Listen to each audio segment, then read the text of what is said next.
We're standing here in prime Kansas pastureland. Behind me, several hundred acres of buffalo grass, a resilient indigenous plant here on the Great Plains.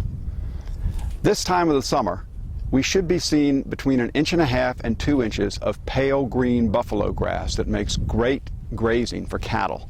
Instead, what we have is a nub like a carpet down to the ground of baked, burned, bleached khaki grass. This has been bad news for ranchers, and it's part of the searing face of the 2012 drought across the heartland. Buffalo grass has been here longer than any of us have. It's probably one of the most nutritious and water conservative plants we have in the area. Seems cattle really thrive on it. Seems to be very hardy. We've had multiple years of drought. With that, the buffalo grass in areas has started to die, and then weeds who can really jump in, grow fast, and get the water quick have been able to overcome the buffalo grass in several areas. The thing I do know is we are receiving less moisture.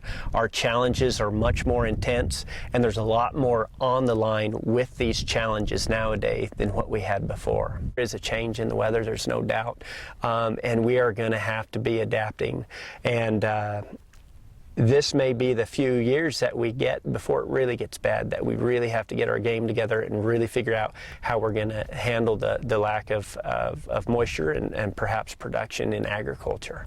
I think farmers and ranchers were the first environmentalists. That's kind of a quote I've carried down from my father, and he's carried to me. If you don't take care of the land can't take care of you. We'll just have to learn to adapt, and I'm going to have to teach my children how to farm like they had their last rain, even better than what I've done.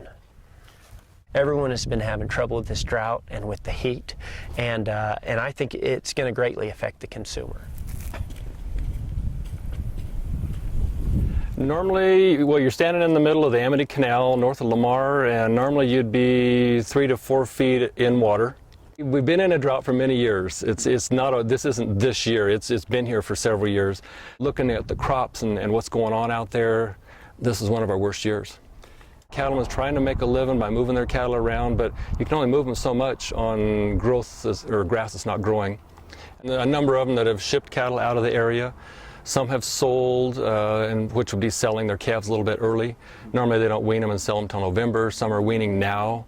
We're going to see some changing in consumer prices because of this widespread drought. It's not just southeast Colorado, it's through a lot of the west half of the nation.